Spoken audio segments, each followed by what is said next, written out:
Hello, everyone. Welcome to this week's Indie Artist Music Hustle with Blind Intelligence. I'm your host, Miss Ronnie, where I always seek to give you exquisite cranial repertoire. I would like to first give a shout out to Feed Spot for placing Indie Artist Music Hustle with Blind Intelligence on the top 35 indie music podcasts. This week, we have a very special guest. We have Atul, which is a electronic pop artist.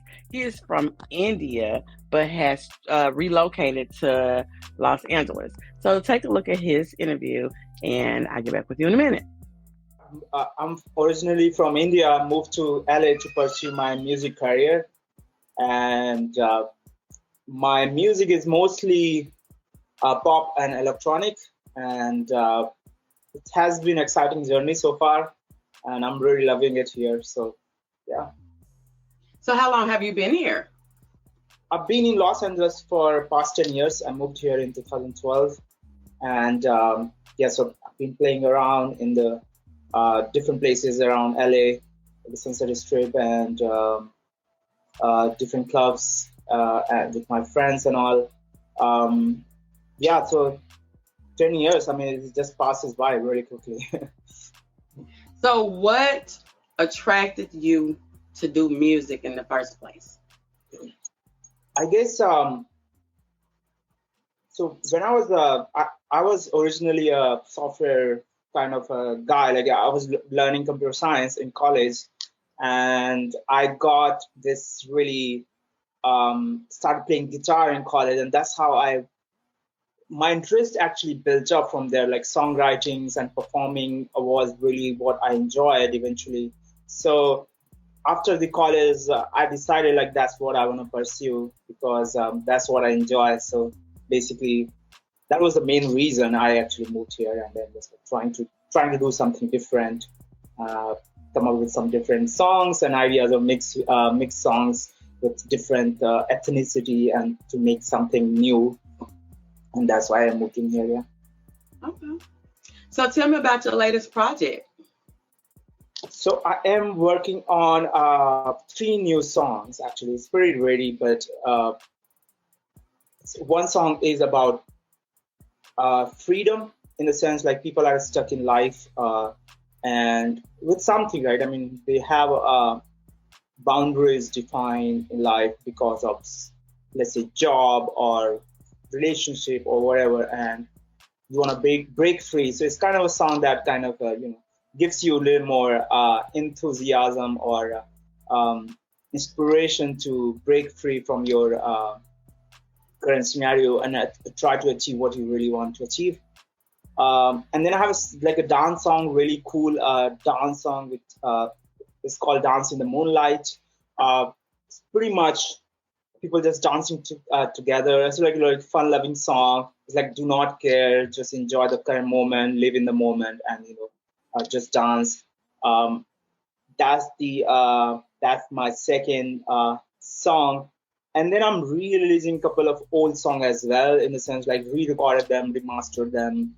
One of the songs is like I really love the Good Meal, which is it has been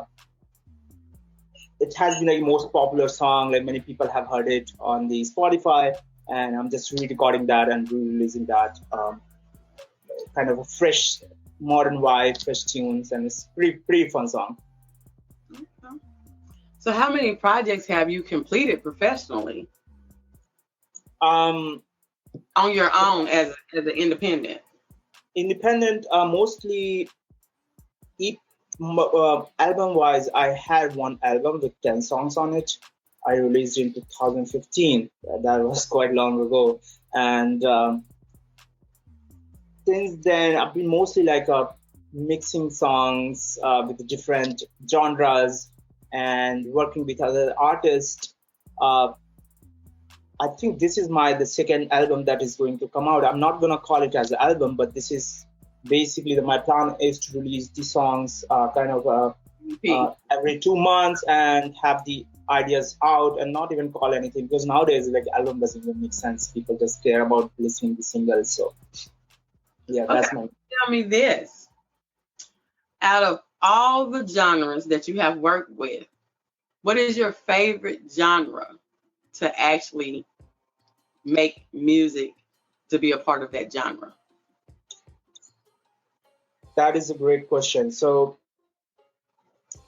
I actually sometimes really, it depends, but I really like to mix some acoustic sound with some electronic music, and kind of mix of that vibe brings me something different, some different excitement. In a sense, it just it gives you like all a feeling of really like, oh, you know this thing, but it's also like something new. So I really like mixing, let's say acoustic guitar with some really electronic synth or pads or something like that, and then come up with a really cool like modern beat that basically like sounds great. Um, I think that's pretty much where I experiment with like very modern areas. I don't go like a jazz or blues or anything like that. I really enjoy listening to it, but I don't really like.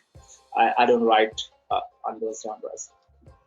Okay, so tell me this. I ask artists to describe their sound. And once you describe your sound, if you had to create a new genre, what would you call it? So I'm going to ask you to describe your sound. And if you had to create a new genre, what would you call it?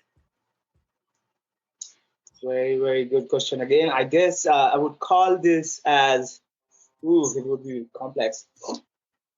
Um, Look, we like complex. yeah. So I think I would call it like acoustic electronic pop. Maybe that probably would be the main three combination. That would be maybe the easier to understand to the people who doesn't know. If I just call it like, hey, this is Atul's genre, like no people will not know that. So yeah, I guess this might work. So tell me one of your best learning experience working with an artist in a genre that you wasn't really familiar with. Great. So I think best learning experience I had when I was performing live a lot. Usually when you perform live, you meet with different people who have played in different genres, right? I mean, you could have a jazz drummer just playing the pop stuff, and they bring out that element, that dynamics of different music that makes it a little different. So I guess in that sense, I've learned like different beats. When I'm performing, I understand some beats are a little different.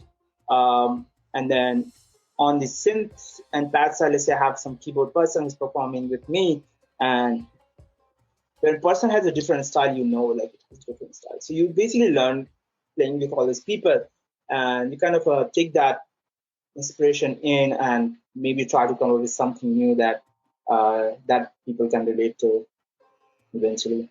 So I'm going to ask you this question. How do you feel about looking at your career, virtual versus live? I think I'm here to basically, my goal is to perform major live events and to break into the market where I can be like proud of saying that, okay, I want a group that really says, like, I want to have those group of people that say, oh, my favorite song is from this artist, right? From Atul song. And I think it doesn't have to be very large, even like very small group of people say that. I think that's how I focus my content. And if I can find that group of people that really, really love my song, I think that's what I'm looking for right now. And then eventually do the performance around. And yeah, the performance is great. Like it's so much fun, like doing the performance, and it's a whole different process that you go through. All right. Well, I thank you for coming. Is there any last minute and words of encouragement, stories that you want to tell, anything, your social media handles, or anything about Atul? Right. I think thank you for having me, Ronnie. You guys can follow me on Instagram or whatever social media you have. It's on Atul Music. And yeah, I'll see you guys there on the social media. And where can they find your music? You can find my music on Spotify, iTunes, YouTube. So yeah, just search Atul Music or Atul, let's say, Emotions. Maybe that's the first album name. So if you search Atul Emotions, you'll find the complete album right away on Spotify. I hope that you learned a lot about Atul from his interview and want to stream and buy his music. Remember that you can always find us on all podcasting platforms, streaming live on social media. You can find us on www.blind-intelligence.com. And don't forget to check out FeedSpot. If you're listening to this on Wednesday, we are on rpentradio.com doing the Freedom Mix. You catch us there every Wednesday. I got some new shows coming up, some new interviews scheduled. So it's the summertime, ready to have some fun. So I'll see you next week. Bye. Hey girl, let me tell you about this podcast. Girl, everybody has a podcast these days. But this one interviews new and interesting indie artists. It's called Indie Artist Music Hustle with Blonde Intelligence. Really? Where can I find it? It's on all podcasting platforms, streams live on social media, and on rpentradio.com. What'd you say it was called again? It's called Indie Artist Music Hustle with Blonde Intelligence. Girl, I'm gonna have to check her out. Give it a check, girl.